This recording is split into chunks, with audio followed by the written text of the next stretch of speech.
Love infinite channel में आप सभी का बहुत बहुत स्वागत है। लाइक, शेयर और सब्सक्राइब करने के लिए बहुत बहुत धन्यवाद है। सब्सक्राइब नहीं किया है तो कर लीजिए, क्योंकि इसमें एस्ट्रोलॉजी से संबंधित आपके क्वेरीज ली जाती हैं। साथ ही साथ आपको ये सीखने को भी साथ में मिलता है। और इस चैनल में आपको टैरो रीडिंग भी मिलेगी और twin flame journey, soulmate journey से रिलेटेड भी आपको वीडियोस देखने को मिलेगी। यदि आपको मुझसे कोई सर्विस लेनी हो, टैरो रीडिंग, कंसल्टेशन या एस्ट्रोलॉजी या twin flame confirmation through astrology, तो इसके लिए आपको पेमेंट करनी होगी। उसकी जो भी फीस होगी वो आप मुझसे पूछ सकते हैं टेक्स्ट मैसेज करके, और उसके बाद आप अपना काम ले सकते हैं। Thank you so much. आज हम बात करेंगे 11वें भाव पर ग्रहों की दृष्टि पड़े तो व्यक्ति के ऊपर शुभ अशुभ फल किस प्रकार के होंगे, और आगे उन्हें ताकि किसी तरह की समस्या ना हो। अगर ये जान जाएं कि कुछ अशुभ या अशुभ फल है, या फिर ये जान जाएं कि हमें माता पिता का सुख क्यों नहीं है, तो हमेशा उसी चीज़ के लिए रोते ना रहें। या हमें धन का सुख क्यों नहीं है, उसी चीज़ के लिए रोते ना रहें। क्योंकि ग्रहों की स्थिति ऐसी है, दृष्टि ऐसी है, दृष्टि के जो स्वामी हैं बैठे राशि के, वो ऐसे हैं, तो वो आपके जीवन में शुभ और अशुभ फल देते हैं। तो उसको ये की नियति यही है, ये जानकर आगे अपने कर्म करते रहें, जो आपके हाथ में है वो कर्म करते रहें। 11वें भाव पर सूर्य की दृष्टि 5वें भाव से देखी जाएगी तो धन लाभ होता है, धन आता रहता है और बहुत प्रसिद्धि होती है। व्यापारी होते हैं ऐसे व्यक्ति, कोई ना कोई बिजनेस कर सकते हैं।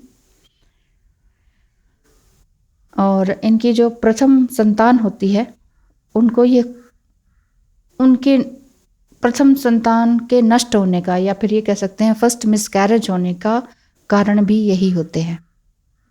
किसी न किसी कारण से, इनकी वजह से इनकी प्रथम संतान खराब हो जाती है, नाशक हो जाती है, नाश हो जाता है, उसका मिसकैरेज कह सकते हैं।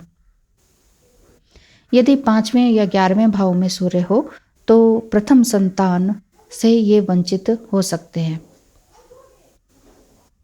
और अगर सूर्य के साथ शुभ ग्रह ना हो तो जो पहला बच्चा होता है, यानी कि प्रथम संतान होगा, तो उन पर, उस बच्चे पर बहुत खतरा रहता है। तो ये भाव होता है सूर्य की दृष्टि का 11वें भाव पर असर। चंद्र की दृष्टि 11वें भाव पर पड़े, यानी कि 5वें भाव से देखेंगे चंद्र की दृष्टि 11वें भाव पर, तो धन लाभ तो होता है और कई तरह के आय के स्रोत खुलते हैं। जैसे कि कई तरह से आपको धन लाभ मिलता है, कई दिशाओं से पैसा आता रहता है। ये जैसे कि जॉब भी होगी आपकी, रेंट भी आएगा, कुछ बेच के भी आएगा, कुछ पैतृक संपत्ति भी मिलेगी। इस तरह से कई तरह से आपको पैसा आता रहता है। और आप एक कुशल व्यवसायी भी हो सकते हैं, कुशल निर्णायक भी हो सकते हैं। कन्या संतान आपकी अधिक रह सकती है और मित्र अधिक रह सकते हैं। देखिए, अगर चंद्र की दृष्टि 11वें भाव पर देखें, और कई लोग कहते हैं हमारे तो पुत्री पुत्र हैं, कन्या संतान कहाँ हुई है, हमारी तो कन्या ही नहीं है, पुत्री पुत्र है। तो देखिए, वो ऐसी स्त्रियां होती हैं जिनके पति के जो भाव हैं वो उस तरह के हैं कि उनके पुत्री पुत्र हों। तो जब ये दोनों मिलते हैं, एक स्त्री के उसमें लिखा है कि कन्या ही संतान अधिक होंगी, पुरुष के उसमें लिखा है कि कन्या संतान होगी ही नहीं, तो फिर मेन पुरुष का देखा जाएगा, यानी कि पति का स्वभाव, वो कुंडली देखी जाएगी। ठीक है, तो उनका असर ज़्यादा दिखाई देता है। तो ये मान के भी परेशान ना हो कि ओहो हमारी तो कन्या ही संतान ज़्यादा हो जाएंगी। नहीं, वो अगर आप स्त्री हैं तो आपका पति के साथ आपका कुंडली मैच करके पता किया जा सकता है कि कौन सी संतान होगी। मित्र आपके अधिक हो सकते हैं, मित्रों से प्रेम करने वाले होते हैं, भाई बहनों से भी बहुत अधिक प्रेम करने वाले व्यक्ति होते हैं। मंगल की दृष्टि 11वें भाव पर पड़ती है, यानी कि चौथे, 5वें और 8वें भाव से, तो धन पाना आपके लिए कोई मुश्किल नहीं होता है, धन खूब मिलता है, धनवान होते हैं। संतान कष्ट से पीड़ित होते हैं, यानी कि संतान जो है इनकी किसी न किसी तरह से तकलीफ में रहती है।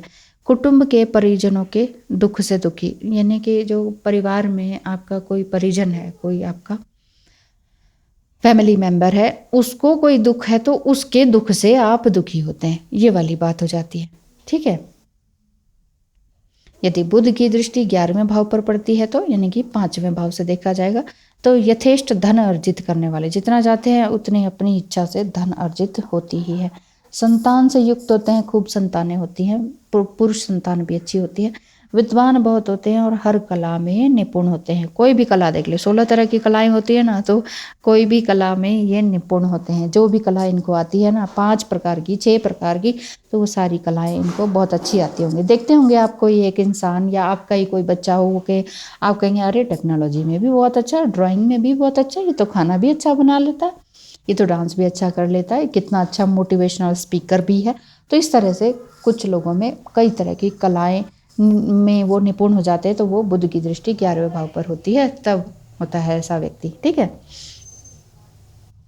गुरु की दृष्टि 11वें भाव पर अगर हो तो व्यक्ति बुद्धिमान होता है, बहुत पुत्र वाले होते हैं, बहुपुत्र जिसे कहते हैं, बहुत सारे पुत्री पुत्र होते हैं, विद्वान होते हैं, कला कौशल को चाहने वाले होते हैं, स्नेही होते हैं और दीर्घायु होते हैं।